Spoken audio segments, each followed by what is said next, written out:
नमस्कार, मैं शिवेश झा और आप देख रहे हैं प्रतिनिधि इंडिया। आज मैं आया हूँ इटावा। इटावा में बहुत ही चर्चित नाम, नेताजी के नाम से प्रसिद्ध इटावा जिला में। इटावा जिला में क्या, यहाँ पे 2-3 डिस्ट्रिक्ट में बहुत ही पॉपुलर हैं मनीष यादव पत्रे। आज उनसे बात करेंगे आने वाले लोकसभा चुनाव के बारे में, इनका जो जर्नी रहा है पॉलिटिक्स में उसके बारे में। तो आइए, बहुत बहुत स्वागत है आपका प्रतिनिधि इंडिया में। धन्यवाद सुरेश जी आपका। शुरुआत कैसे हुआ आपका राजनीतिक कैरियर? राजनीति ही क्यों चुना आपने?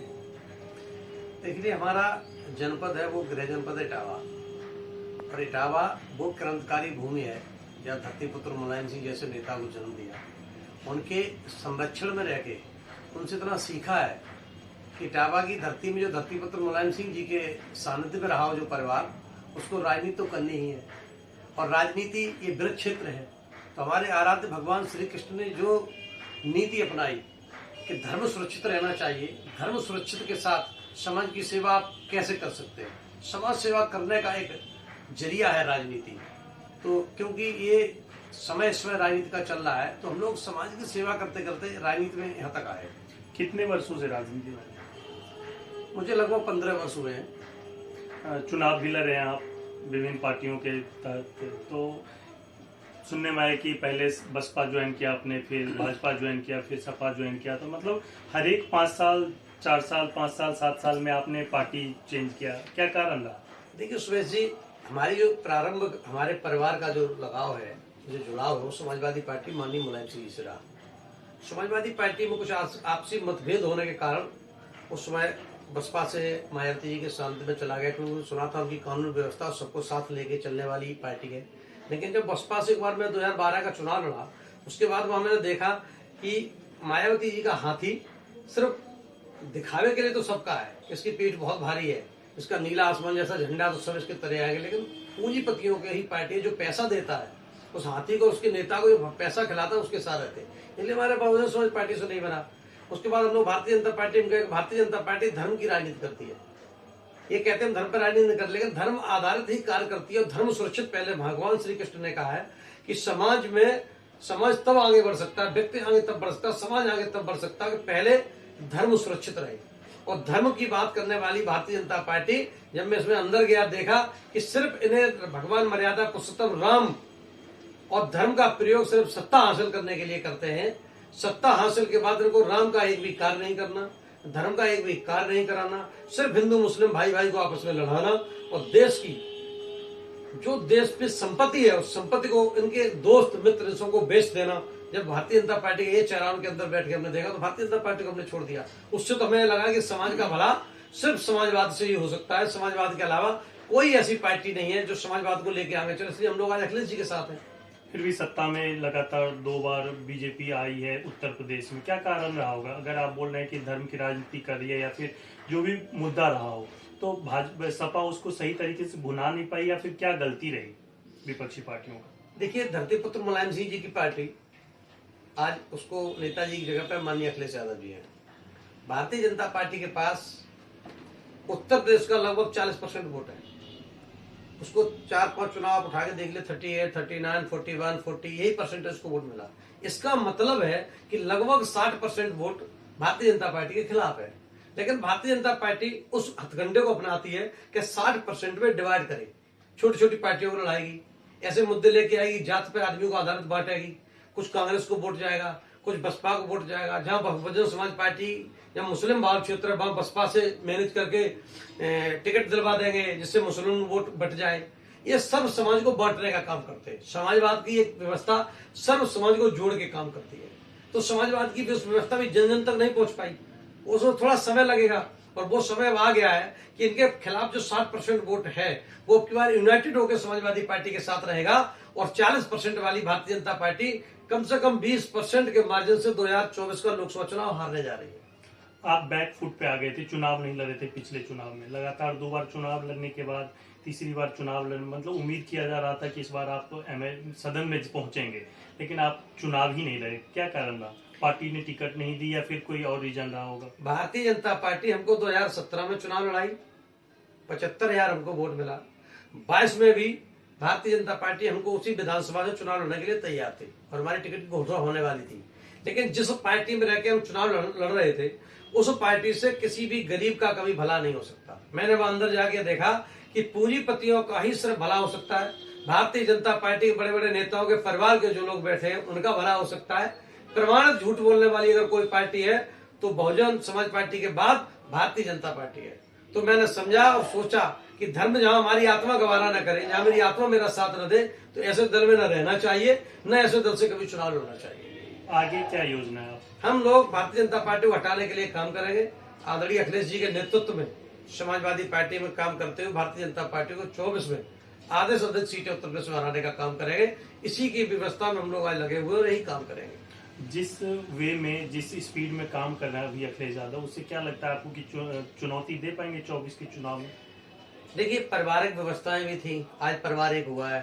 भारतीय जनता पार्टी जो भी नेता इनके खिलाफ काम करता है, ईडी, सीबीआई, पुलिस प्रशासन, तमाम प्रकार की जांचें नेताओं को फंसाने का काम करते हैं। तो नेता को अपने इससे बचते हुए अपनी पार्टी को आगे बढ़ाने की ये भी एक चुनौती है। तो राष्ट्रीय अध्यक्ष जी समय आने पर पूरा विधिवत उनका कार्य चल रहा है और जब समय आएगा तब दिखाई देगा कि समाजवादी पार्टी कितना काम कर रही है।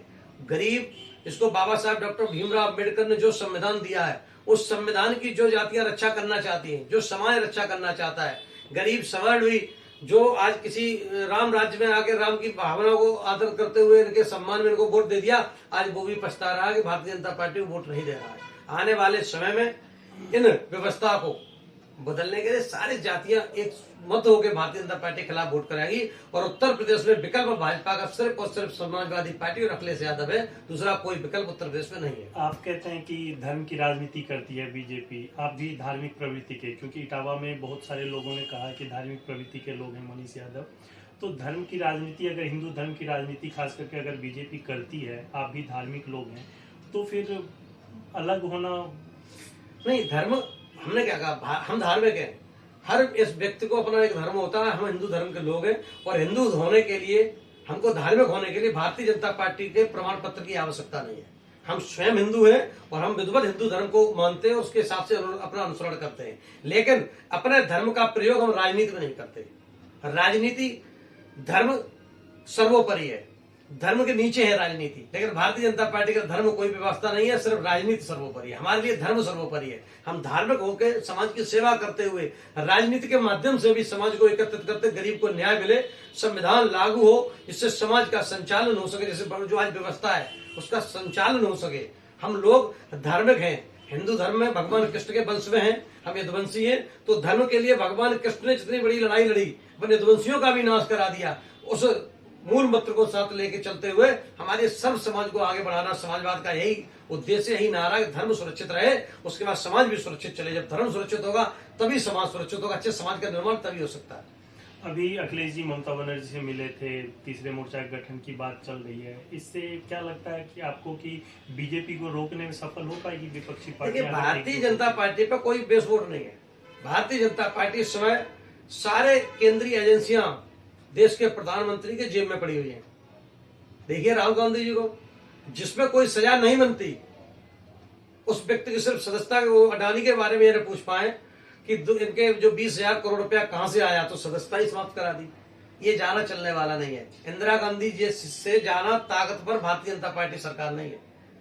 जब सरकारें अमर्यादित हो जाती है, निरंकुश हो जाती हैं, तो नेता अगर नहीं हटा पाता तो पब्लिक आंदोलन करती है। और अब वही समय आ गया कि हिंदुस्तान के नौजवानों को, गरीबों को आने वाले समय में इस भारतीय जनता पार्टी के खिलाफ सड़कों पर उतरना पड़ेगा, आंदोलन करना पड़ेगा। और जब जब आंदोलन हुआ तब तकदीर बदली है, देश बदला है। आने वाले आंदोलनों से ही नेता निकलते हैं। ऐसे धरती पुत्र मुलायम सिंह की पार्टी में आज ऐसे नेता हैं जो आने वाले समय में आंदोलन करेंगे। उस आंदोलन से ही भारतीय जनता पार्टी को हटाया जाएगा। अपने आप को कहां देखते हैं 2024 के चुनाव में? चुनाव लड़ना चाहते हैं या फिर पार्टी के अंदर रह के संगठन को मजबूत करके? देखिए, व्यक्ति विशेष दल से बड़ा नहीं होता, दल बड़ा होता है। और दल की व्यवस्था में जहां मुझे पार्टी का राष्ट्रीय अध्यक्ष समझेंगे इसकी ये स्थान ठीक है, उसी स्थान पर बैठ के मैं काम करूंगा। उन्हें उचित लगेगा कि आगे बढ़ा के कुछ कभी चुनाव लड़ाना है तो हम चुनाव लड़ेंगे। उन्हें कहेगा संगठन में रह के काम करना तो हम संगठन में रह के कार्य करेंगे। अभी हमारे पास बहुत समय है, इसमें कोई जल्दबाजी नहीं है। लेकिन भारतीय जनता पार्टी को हटाने के लिए जो भी राष्ट्रीय अध्यक्ष के नेतृत्व में काम दिया जाएगा पार्टी का, वो पूर्ण निष्ठा के साथ करूंगा। इसके लिए चाहे जेल भरो आंदोलन करना पड़े, चाहे धरना प्रदर्शन करना पड़े, चाहे सरकार से टकराव हो तो जेल जाना पड़े, उसके लिए सदैव तैयार है। क्योंकि मर्यादा पुरुषोत्तम श्री राम के आशीर्वाद से, भगवान हनुमान जी का जो आशीर्वाद हमारे साथ है, तो उनका नाम झंडा लेते हुए अगर जो संघर्ष करना पड़ेगा, हम समाजवादी लोग संघर्ष करेंगे और भारतीय जनता पार्टी को 24 में हटाए जाने का पूर्ण कार्य करेंगे। छोटे दलों के साथ प्रदेश में जो गठबंधन की बात चल रही थी या फिर हुई भी, राजभर के साथ हुई या फिर आरएलडी के साथ, आरएलडी तो अभी भी है, तो अब आगे क्या 24 में भी पार्टी गठबंधन करेगी छोटे दलों के साथ? कुछ पार्टियां, छोटी छोटी पार्टियां, वो उनका सिर्फ एक ही कार्य है, सिर्फ 2-4 विधायक लेकर उनकी सौदाबाजी करना। जिसकी सरकार बनती जा रही है, अखिलेश जी की सरकार बनते दिखाई दे रही, तो बहुत से छोटे छोटे दल आ गए थे, उन्होंने अपनी सब टिकटों को बेचा है। तो आज उन्हें जहां से पैसा ज्यादा मिल सकता है वो पार्टी छोटी छोटी चली गई, और जिनको भारतीय जनता पार्टी के खिलाफ एकजुट होकर लड़ना है वो आज भी समाजवादी पार्टी की पार्टियां साथ है। ऐसी पार्टियों को हम सदैव स्वागत करते हैं, हम उनके साथ मिलकर भारतीय जनता पार्टी को हटाने का काम करेंगे। लेकिन जो सिर्फ बाजार सजाने आए थे, उनका बाजार पूरा हो गया, उनकी सौदा पूरी हो, वो चले गए। ऐसे लोगों से कोई समाज में फर्क नहीं पड़ता। इस समाज में जो लोग आज संविधान बचाना चाहते हैं, संविधान से चलना चाहते हैं, जिसे नौकरियां चाहिए, गरीबी को हटाना चाहते हैं, बेरोजगारी का मुद्दा सबसे बड़ा हटाना चाहते हैं, महंगाई का मुद्दा है, इस मुद्दों पर जो भी भारतीय जनता पार्टी को हटाने कार्य कर, ऐसी पार्टी और ऐसे कार्यकर्ताओं का हमारा स्वागत है हमारी समाजवादी पार्टी। आपके अनुसार 2024 में कितनी सीट ला रही है प्रदेश में सपा? देखिए, आज की स्थिति जो है, भारतीय जनता पार्टी आधे से अधिक सीटें आ रहेगी, समाजवादी पार्टी आधे से ज्यादा सीटें जीतेगी। और ये अभी लोग इसलिए नहीं मानते कि वो उनकी मोदी जी की आंधी चल रही, आंधी आंधी का समय निकल गया। अब तो लोगों को बेरोजगार, महंगाई, ये 2 मुद्दे इतने बड़े मुद्दे हैं, शिक्षा और स्वास्थ्य, ये मुद्दे ऐसे हैं जिन पे हर समाज का व्यक्ति के खिलाफ वोट करेगा। हम ये कह रहे हैं कि 50-60 सीटें ना ये हार जाए उत्तर प्रदेश में, ये कहा नहीं जा सकता, लेकिन आधे से ज्यादा सीटें आ रही है, मेरा अनुमान है। कहा जा रहा है कि अभी भी जो समाजवादी पार्टी है ट्रेडिशनल मुद्दे पे चले, ट्रेडिशनल टाइप का पॉलिटिक्स कर रही है YM समीकरण के तहत, तो क्या इस बार भी चुनाव में YM समीकरण के तहत ही टिकट का बंटवारा होगा? देखिए, YM समीकरण भारतीय जनता पार्टी की देन है। समाजवादी पार्टी में ब्राह्मण भी MLA MP हैं, ठाकुर लोग भी हमारे यहाँ MLA MP हैं, दलित समाज के लोग भी। और अगर YM का समीकरण भारतीय जनता पार्टी सपा पे आरोप लगाती है, तो 4 दिन राष्ट्रीय अध्यक्ष जी ने मानवर काशीराम साहब की मूर्ति का अनावरण किया है। हमारे राष्ट्रीय महासचिव स्वामी प्रसाद मौर्य जी ने काशीराम जी की मूर्ति अपने स्कूल में लगवाई है। अगर हम बाई और M पे चलते तो मौर्य जी काशीराम की मूर्ति क्यों लगवाते? स्वामी प्रसाद मौर्य बाई और M में से आते क्या? लेकिन ये कहने वाले आरोप लगाएंगे क्योंकि इनका एक सूत्री कार्यक्रम है, सिर्फ सरकार और पूंजीवादी। इनके 2 के अलावा तीसरा कोई एजेंडा नहीं है। जब इनका कमजोर पड़ता सही राम की शरण में आ जाते हैं। तो इनके पास धर्म और पूंजीवादी मित्रों को भारत की सारी चीजें बेच दे रहे हैं, एयरपोर्ट बेच दिए, रेलवे बेच दी, LIC बेच दी, अडानी का इतना बड़ा घोटाला जिसके बारे में भारतीय जनता पार्टी की सरकार बात नहीं करना चाहती है। तो ये मुद्दे गाँव-गाँव तक लोग जानते हैं, हर समाज जानता है। तो इनकी अब ये धर्म की आड़ में राजनीति और YM का समीकरण जिसको ये मुद्दा बनाते चलने वाला नहीं है।